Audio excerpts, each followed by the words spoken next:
Thank you very much. The board, senior management, ladies and gentlemen, you could take our seats.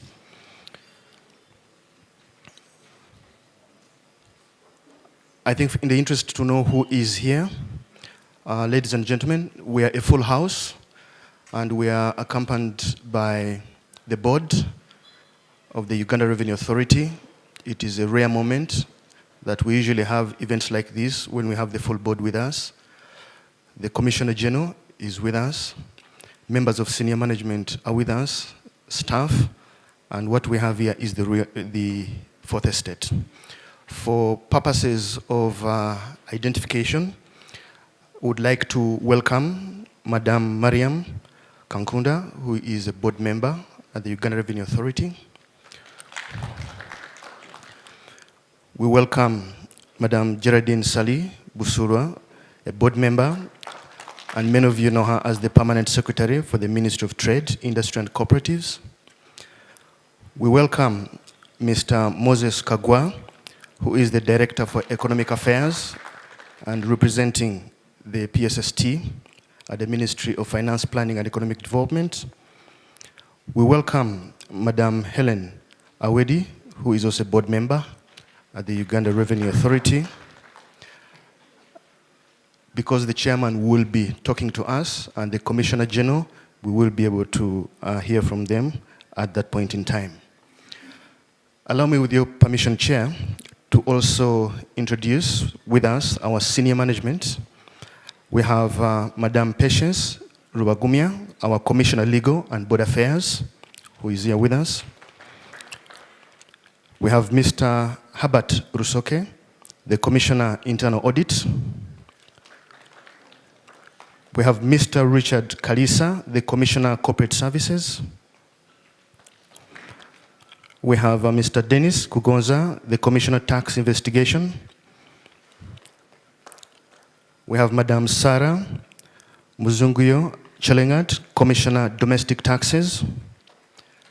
And I think, yes, Mr. Abel Kagumire, who was the first senior member to arrive, is also here with us. We have Madam Stella Oguti, the Assistant Commissioner for Planning and the Domestic Taxes. And the subject matter that will be delivered today originates from her department. Myself is Ibrahim Bosa. I'm the Assistant Commissioner for Public and Corporate Affairs. And we have a number of other staff that are here supporting this event. And we also have the fourth estate. Chair, if you allow me to let you know, with the fourth estate, we have UBC TV here. We have NBS TV, Bukede TV, Salt TV, BBS TV, Capital, FM, Baba TV, New Vision, the Daily Monitor. We have C TV, Top TV. We have Fresh TV, Success TV. We have the Daily Paper, Kingdom TV, and Radio Sapienza. Those basically have arrived, and probably there will be a few who will be joining us in a moment or so. So, ladies and gentlemen, I think it is now time for us to dig into the subject matter. We know that at the Uganda Revenue Authority, you as the country have given us a mandate to mobilize, to collect enough revenue for service delivery. We have been told we have the job to be able to salvage Uganda's economic independence and reduce our borrowing. It is a huge task, and the speakers today will tell you how well we are doing on that mandate. So, without wasting time, I will take the singular honor to invite the chairman of the board of the Uganda Revenue Authority, Mr. Juma Kisami, to address this press conference. Mr. Juma. We are live on YouTube via Zoom, so make sure that we are connected.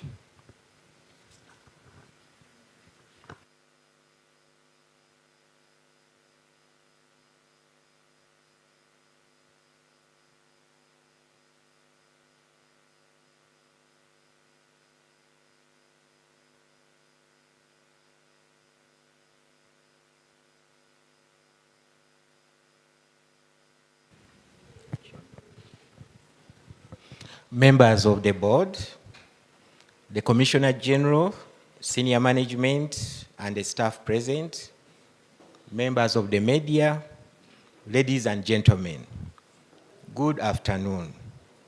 I welcome you all to today's press conference, where as part of the accountability and transparency drive, Uganda Revenue Authority, being the organization tasked with assessing, collecting, and accounting for central government revenues, is required to inform the public of our performance. This financial year, 2022-2023, we have a target to collect 25.55 trillion. This includes the other non-tax revenues, as the CG will explain. This target is divided into the 4 quarters that comprise the financial year. And in the first quarter of July to September 2022, URA set out to collect 5.132 trillion. I'm delighted to announce that the net revenue collections in the first quarter of the financial year 2022-2023 were Uganda shillings 5.418 trillion, posting a surplus of Uganda shillings 286.4 billion and a performance of 105.58%.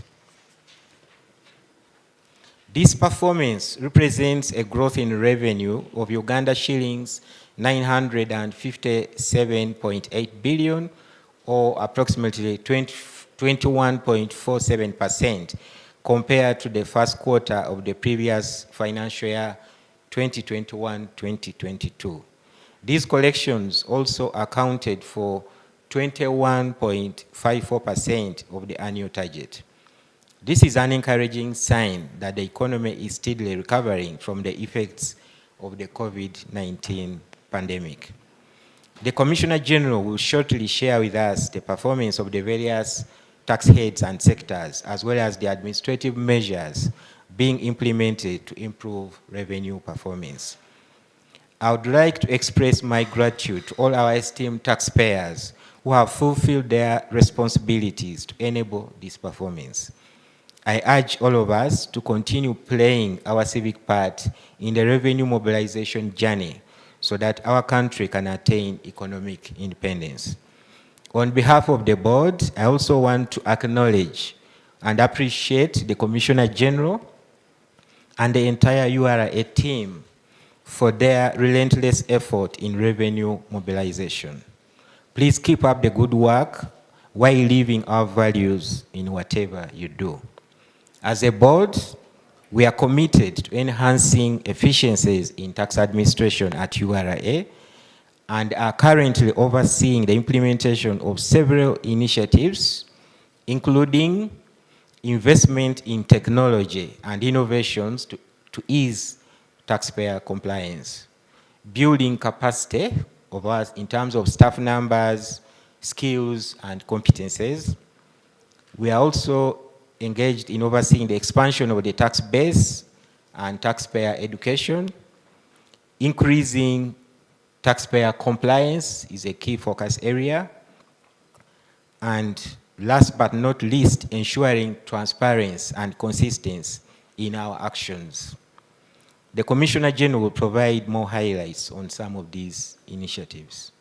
As a board, we believe that URA has the potential to mobilize domestic revenue to increase our tax to GDP ratio in the medium term from the current 13.4% to at least 20%, the 20% desired to achieve financial independence of our country. I now want to invite the Commissioner General to present the revenue collection performance from July to September 2022 in depth. Thank you, and for God and my country.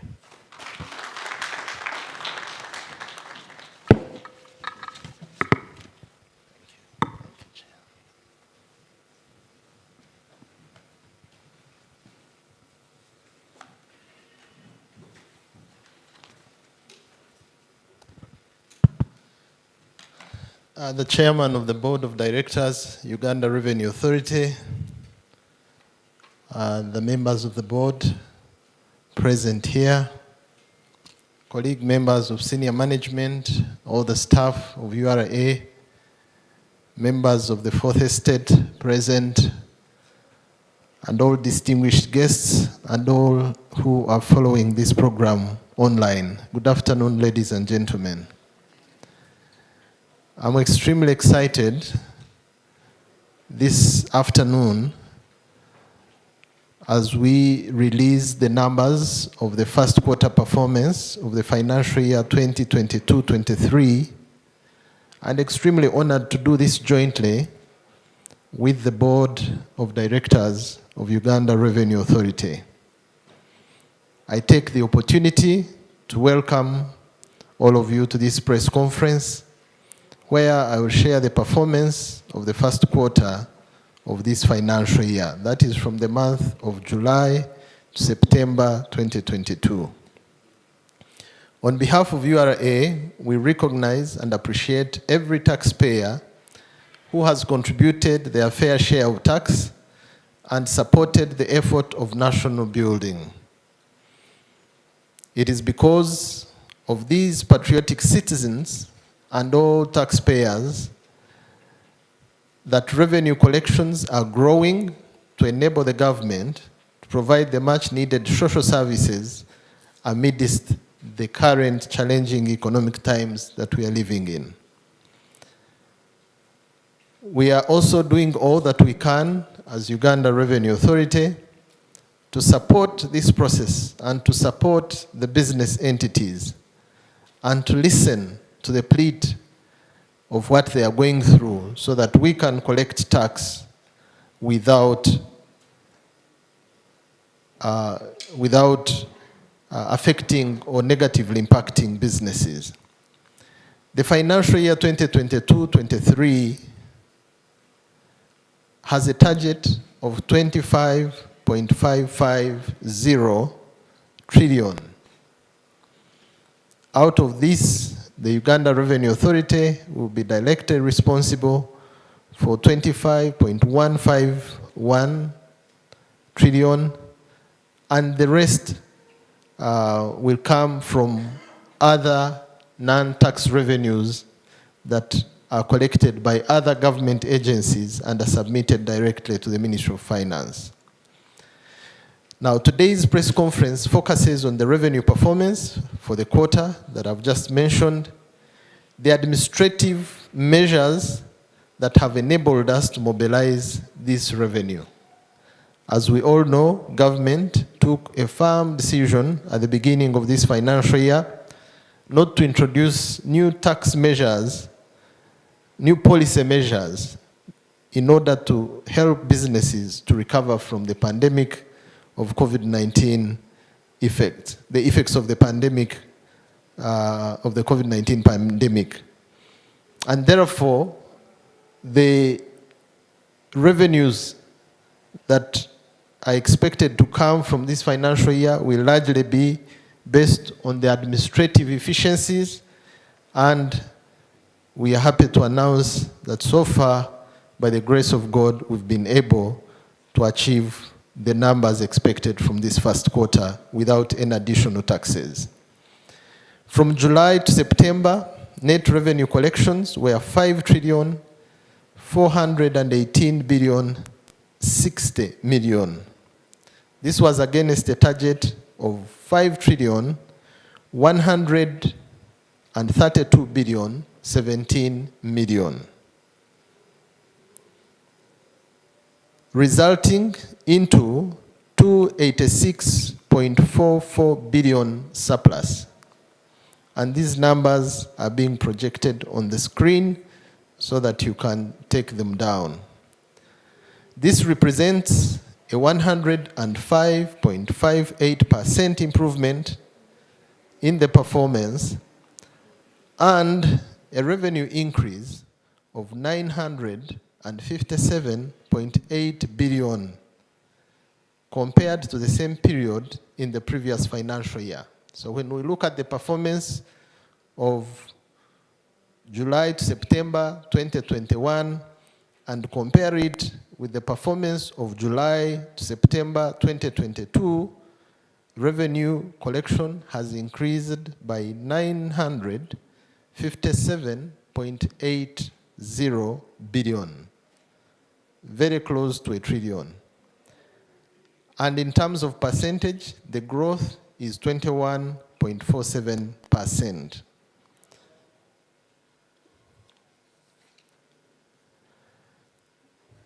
The domestic taxes performance.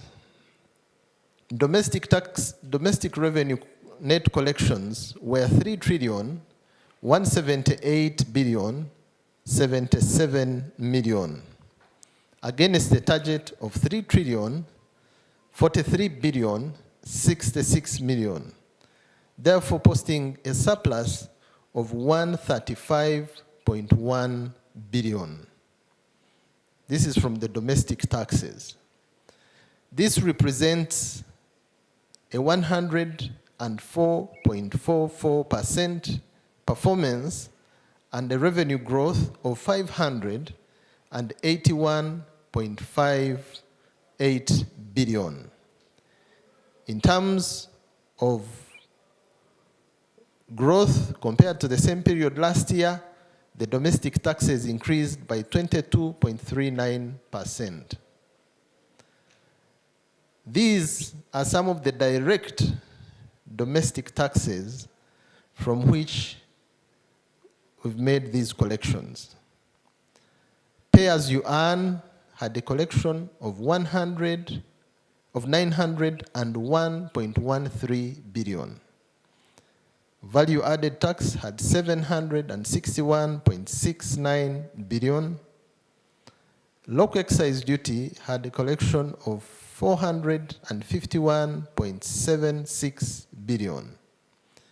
Withholding tax, we collected 307.55 billion.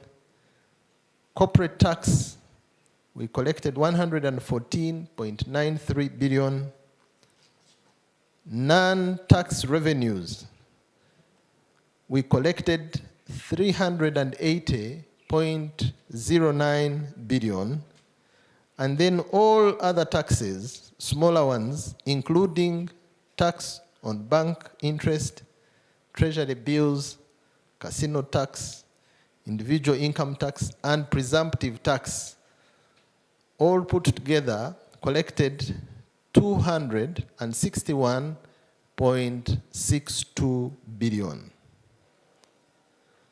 The major surpluses came from payee, which registered a surplus of 85.89 billion, casino tax 17.34 billion, corporate tax 14.99 billion, tax on bank interest 4.69, and rental 1.46 billion.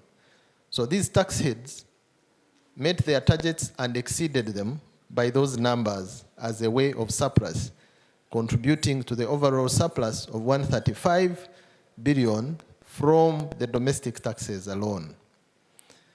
Reasons for domestic taxes performance: payee registered a surplus which is attributed to the growth of wage bills of some of the companies that contribute to payee.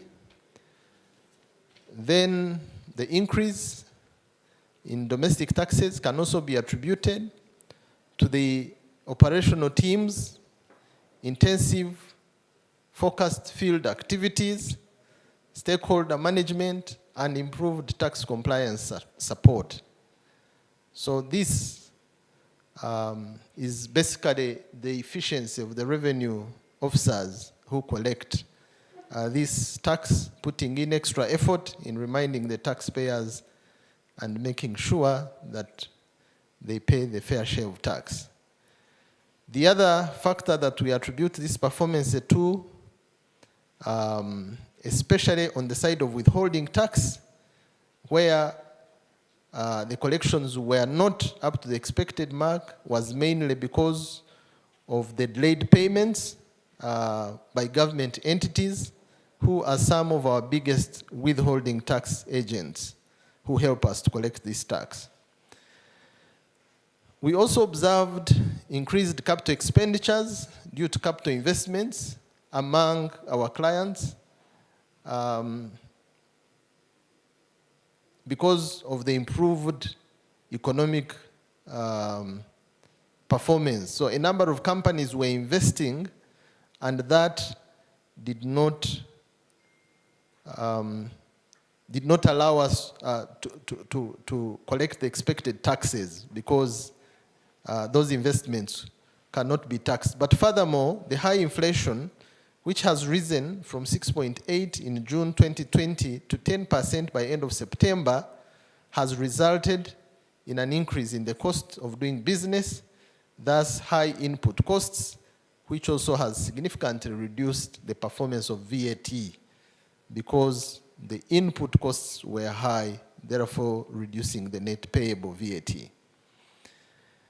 International trade taxes. These are what we collect from our imports, or otherwise known as customs taxes. The international trade net taxes were 2,239,000,000,083 billion, or 830 million. This was against a target of 2,088,500,000,000, resulting in a surplus of 151.33 billion. This again represents a performance of 107.25%. The breakdown of the international taxes collected. VAT on imports contributed 892.1 billion. Petroleum duty contributed 685.05 billion. Import duty contributed 415.25 billion. Surcharge on imports contributed 70.82 billion. Excise duty contributed 68.18 billion. Withholding tax 53.33 billion. And all other smaller taxes, including temporary road licenses, infrastructure levy, and export levies, contributed 55.11 billion. The major surpluses were registered in import duty, 52.59 billion, VAT, 49.14 billion, petroleum duty, 45.7 billion, surcharge on imports, 6.3 billion, excise duty, 3.34 billion, and infrastructure levy, 0.3 billion. However, there were shortfalls incurred, again in the area of withholding tax, 3.43 billion, temporary road license, 2.43, and export levy, 0.61 billion. So key highlights on the reasons for customs performance. There was growth in the dry import values. The import values of dry cargo increased by 28.42%, equivalent to 1.72 trillion. Particularly vatable goods and dutable goods imports contributed to this growth. This translated into more revenue collected and partly explaining the cumulative surplus